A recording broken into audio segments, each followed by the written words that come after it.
the outline of my talk today. So I'll just talk about some of the basics of biomass lignin. I'm sure many would know it, but I hope to add some new things and new understanding that to what you already know. And then about lignin, coming to the focus of today's topic, I'll be talking about lignin, its structure, complexity, why lignin, right? And what are the challenges, right? And then I'll talk about some of our works, primarily in the domain of lignin valorization, which will also talk about different thermochemical technologies like fast pyrolysis, microwave assisted pyrolysis, lignin hydrogenolysis, okay, to derive selective amount of monomeric phenols, some things on solvolysis, catalytic solvolysis, and something related to sonophotocatalysis. So the common thread that would link all that I'm going to talk, all the technologies that I'm going to talk today is going to be lignin, right? And we'll see using what processes can you actually derive chemicals in a very selective manner, and also what are the products itself. Okay, so certainly some of the products of interest from, let's say, hydrogenolysis are not really the products of pyrolysis and so on. Okay, so that would be the outline of my today's lecture. Okay, so let's set the stage before we get on to what is lignin, right? So if you really look at the world energy scenario, right? So there are different predictions that are made by the by various agencies, and what I'm showing here is actually a prediction that is made by Shell. Okay, based on a wide variety of factors. So this is based on Shell MIT collaboration. They actually depicted what is called as a sky scenario, and basically predicted what is going to be our typical energy landscape over over the end of this the 21st century. So today we are actually at this point where we utilize coal at 27%, 32% of oil or crude oil, right, and something like 22% of natural gas in order to meet our energy requirements, right? And according to the current predictions, which is also based on a lot of assumptions about what is going to be the typical energy usage pattern in the world, right, based on the current policies and the targets that are fixed by the COPs and so on, right, it is predicted that by 2070 we are going to be at this stage where solar is going to be the major contributor to the energy landscape, right, and 14% by bioenergy, right. Of course, you also have a mix of other renewables like wind, nuclear, and so on. But still, you also see that, right, we are still going to be depending on the conventional energy feedstock, which are coal, oil, and natural gas. Okay, so we are not going to be completely getting rid of them, but at least going to replace a significant fraction of the conventional feedstock by the renewables. And if you really look at the liquids demand, okay, by liquids I mean the liquid fuel demand by sector, right? So certainly you can see that as we go ahead, right, there is going to be a significant demand for the commercial transportation and light duty transportation fuels, right? And of course, you can have some predictions about how electric vehicles might actually change the scenario and kind of plateau out the requirement of the liquid transportation fuels, but that's like very much related to the policies, which is on the positive side today, right? But you will see that significantly we are going to be significantly requiring more amount of chemicals, especially for making a wide variety of polymers and all our day-to-day products, right? Industrial applications, power generation, residential, commercial applications like fuel oil, and certainly for the commercial transportation also, we are not going to be completely electrifying them, but only a certain light-duty transportation sector is going to be electrified. Okay, so coming to the Indian scenario, right, where we are at, right? So that is like the typical world scenario and how the world energy landscape is going to look like. But if you really look at India and where we really stand in terms of let's say, the utilization of the biomass agro residues and biomass related waste. Okay, so India is the third highest producer of agro residues in the world, okay, after China and Brazil, right? And we still have surplus potential of about 235 million tons of these agro residues in India. So this is based on the TIFAC report basically states that we do have surplus amount of some of these agro residues like rice straw, rice husk, bagasse, and so on, right? And this is again news has already started coming up. So we will see in the month of October that farmers in Punjab are going to burn the the paddy straw residues in the open field, okay, just because they have a very short period of time before which they have to simply dispose them off and then make the soil ready for the cultivation of wheat, right? But what are the adverse effects of this, right? So open field burning really results in significant loss of nutrients, okay, amidst other things like the pollution that is really affecting the capital city Delhi and other nearby cities, right?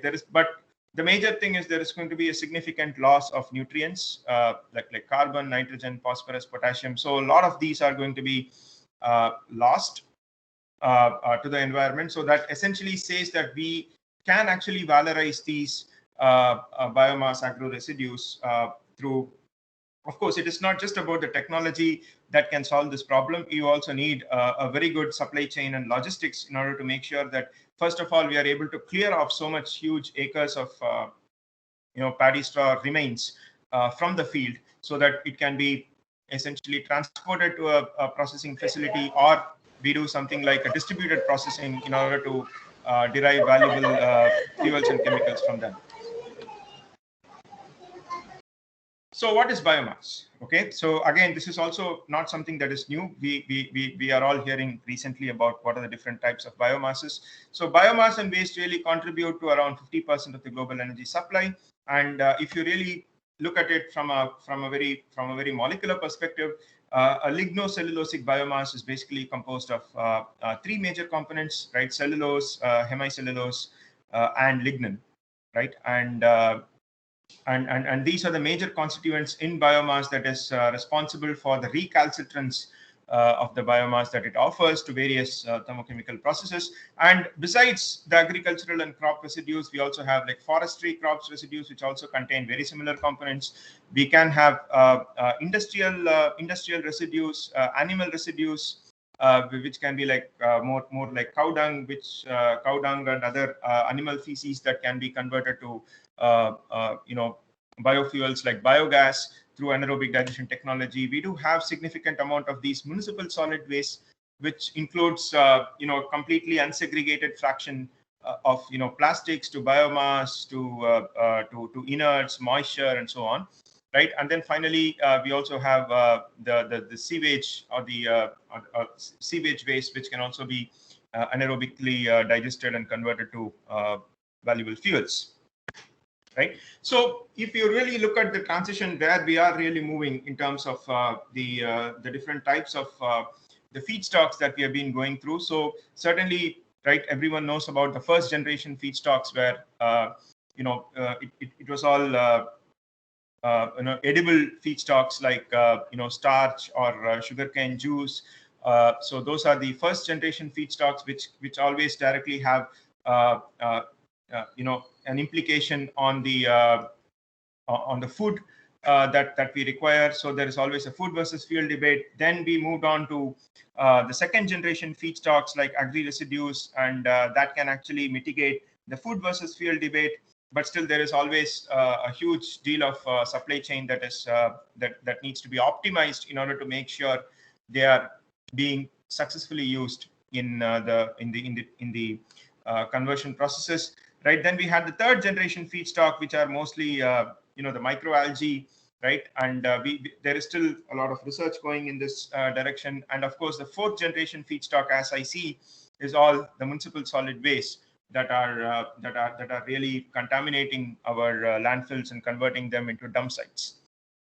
So with this broad overview into biomass, right, let us go deeper and see where lignin really fits in this whole scheme of the lignocellulosic biomass. So if you really look at the lignocellulosic biomass, right, I said it contains three major components, right, cellulose, hemicellulose, and lignin, right? And as you see this this depiction, you can see that cellulose is like is a highly crystalline matter. It's a highly crystalline matrix, right, that really provides the rigidity and crystallinity that essentially imparts strength to the plant and the plant fibers, right? And you can see that the hemicellulose is more like a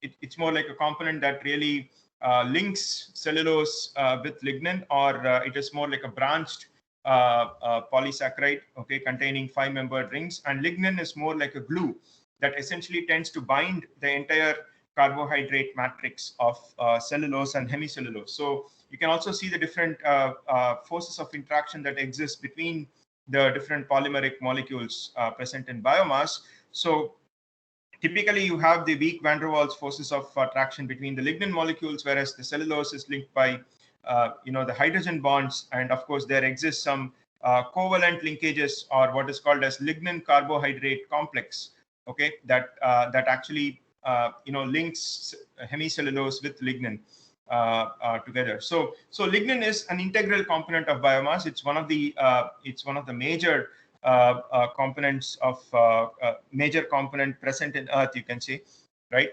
Major polymer that is present in earth after cellulose, and it essentially acts like a glue, right? And lignin is not really new to us, okay? If you really look at the paper and pulp industries that have been making the paper from the pulp for a very long period of time, the first step that they do is to do what is called as delignification, right? So delignification is a process by which you apply chemicals and in a very synthetic way try to remove off or shave off all these lignin components from the biomass, so that you always get the cellulosic matrix, which can then be converted to paper.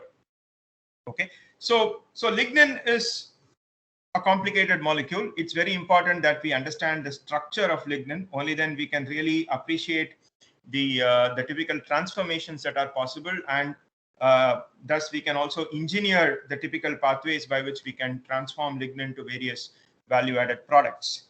Okay, so this is the structure of lignin. Okay, so lignin is a macromolecule. It's a polymer. It's a natural polymer, right? And it does not contain the same repeating units. Okay, unlike a polymer like polyethylene or polypropylene, which is simply which is simply like a backbone of CH2 units in the case of polyethylene, or something like this for polypropylene, right? So the repeat units are not really the same in different types of lignin. Okay, so lignin that is present in a woody biomass is not going to be the same as the lignin that is going to be present in rice straw or sugarcane bagasse. Okay, so its structure is going to be highly complicated, and it is also going to vary from biomass to biomass. Okay, but all that we can say is lignin is going to be made up of three major monomeric units or monomeric alcohols called as synapyl alcohol, coniferyl alcohol, and coumaryl alcohol, right? And I mean, the structures are very similar, right? You can see that the synapyl contains 2 methoxy groups, coniferyl contains only 1 methoxy group, whereas there is no methoxy group that is present in coumaryl alcohol. So these three different monomeric units are going to be linked by a variety of bonds that are present in lignin, and you can see these bonds here. Okay, there is a bond called as 4O5. Okay, so the number is typically based on what links with what. Okay, so this is 1, 2, 3, 4, right? And so this is going to be the fifth unit, right? 1, 2, 3, 4, 5. So this is like a 4O5 unit. So likewise, you have alpha 1, you have beta O4. Okay, because this is alpha, this is beta, so beta links with 4, so that's a beta O4, right? You have a 5-5 CC linkage, right? You have a beta-beta linkage, and you also have alpha O4 type of linkage. So these different linkages actually connect the different monomeric units present in lignin, right? And it is going to result in a very complicated structure. That means lignin is not simply a linear macromolecule, but it's also like a branched, and sometimes it can even be like a cross-linked macromolecule. Okay, so and here you can see the typical elemental composition of lignin. Okay, so lignin is a natural polymer. As I said, it is going to be present along with cellulose and hemicellulose. So we need to employ processes or synthetic methods in order to separate lignin from the biomass. Okay, so here you can see different methods. For example, the paper and pulp industry uses the Kraft, the Kraft pulping process, okay, or the alkali pulping process, where they typically use sodium sulfide to actually extract or separate out the lignin from the biomass. So as a result of which, due to the process that is employed, lignin actually gets, the lignin contains some sulfur. Okay, so this sulfur is not really coming from the biomass itself, but it is because some sort of a chemical is being employed in the process of extracting lignin from the biomass. So whereas if you see a completely solvent-based method, organic solvent-based method called as an organosolv pulping process, right, you can see that there is simply no sulfur that is present in lignin derived from that. So likewise, there are different processes that have been developed to extract lignin from different types of biomasses. But generally, you can say that it has significant amount of carbon, hydrogen, right? Nitrogen is typically low. In fact, the sulfur is going to be I mean, there is no sulfur in lignin as it is, but because of the process that is employed, you can have sulfur all the way up to 1.9%, till less than 0.05%. And it also contains some amount of ash, or the inorganic components that it is going to carry away from biomass while it is being pulped out of the lignocellulosic biomass. Okay, so that's the structural complexity of lignin. So there are like different structures of lignin that are proposed in the literature. So you can see the different bonds that I have indicated by different colors, right? And here you can see you always have a main chain, right? And you can have something like side chain branches. And sometimes, as I said, you can also have crosslinks. Okay, so the popular industry saying is that you can make anything from lignin except money.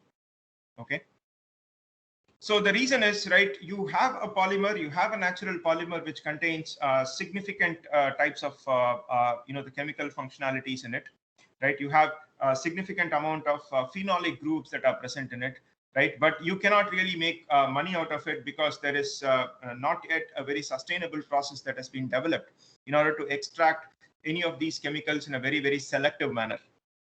Okay, hence the industry saying goes like this. Okay, so that also means that we have a huge possibility by which we can derive these chemicals out of lignin. Okay, by devising different types of processes, techniques, or catalysts, or we can even engineer the catalyst and also the operating conditions in order to derive what we can get out of lignin. Okay, so these are the applications of lignin. Okay, so what? Okay, if I'm going to extract so many chemicals, what are going to be the applications? So here you can see coming from here, right? So lignin can be used to make conventional paper products like alkyl lignin, lignosulfonate, organosolv lignin. So basically, it can be used because it contains significant amount of polymers, phenolic compounds in it. It can be used to make paper boards kind of materials, right? It can be used to make carbon fiber because it is carbon rich, so you can actually make some modifications to its structure and make carbon fibers, or you can make carbon nanofibers from lignin, right? You can make activated carbon or biochar. I mean, again, we can do a pyrolysis process and derive high surface area porous biochar. We can make polymer alloys. That means lignin can be used as a replacement of or it can essentially be added to phenol formaldehyde resins. Okay, so wherein you can essentially polymerize your formaldehyde with the phenolic groups present in lignin to make polymer alloys, or you can essentially think of thermosetting resins based out of lignin. The most widely used application is that of combustion. Okay, so what the industry does with lignin, because lignin is being generated, but what they do is to simply burn it and extract the heat and use it for power generation. Okay, so this is basically low value but high volume application, because you can actually use significant volumes of lignin that is generated, and then the value that is derived is actually low, because if you really compare the price of of power that you actually derive from lignin, it is very much on par with the existing prices. So you don't really get much of profit, okay, by doing a combustion of lignin. Okay, you can make syngas products like methanol, dimethyl ether, and so on. So you can simply gasify lignin, produce carbon monoxide and hydrogen, and convert them to methanol, right, or ethanol, right, and of course Fischer-Tropsch. So all these are based on syngas products. Okay, so you take CO plus H2, and then you do all these synthesis. Syngas. You make all these syngas products, and you can make it from lignin, right?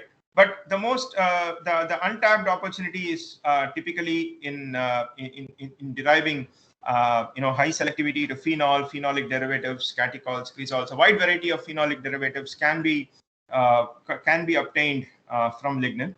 Okay, so these two are there are like many technologies, many processes, many catalysts that have been developed, but still nothing has really reached a stage of even a successful demonstration or a commercial scale production. And of course, you can just like any other biomass, you can actually derive biofuels like bio oil. So we'll talk about some of these today through pyrolysis process. Then you can of course upgrade them and also make green diesel, naphtha, and so on. And finally, you can when you can make naphtha, you can always make hydrocarbons also, right? So that is the final application. So from lignin, there is like a host of possibilities through which you can derive value out of this waste material or a waste resource. What is the value of phenolics? Okay, when I said here, right, low value, high volume, right? So these are essentially low volume, okay, but high value products. Okay, because you can actually compare, let's say you burn, you simply combust 1 ton of lignin versus, let's say, if you're going to make few liters of phenol out of lignin, right, that's going to be the high value. Okay, so the value proposition is actually seen here. Okay, so here you can see the typical there are 2 figures here. Let us first look at this. So you can see the potential lignin market value and the production market volume, and the lignin sales value. Okay, so you can see that the different types of lignin, right? Craft lignin, organosolv, high grade lignin, low purity lignin, right? So you can actually think of ways by which you can derive phenolic derivatives from lignin, which are like priced much more than lignin itself. Okay, and so you can see the value of the different products, right? So phenolic derivatives and vanillin or vanillic acid, synthetic vanilla flavors, right? They are all priced very high, right, as compared to your phenolic resins, activated carbon, BTX, that's a petrochemical derivative, and so on. And energy is basically a low value. Okay, so energy has always a low value. Okay, just because you have all these renewable alternatives, typically based on solar, that we are actually able to get power at a very cheap price, right? So this figure, you can actually see the value of phenolics. Okay, so what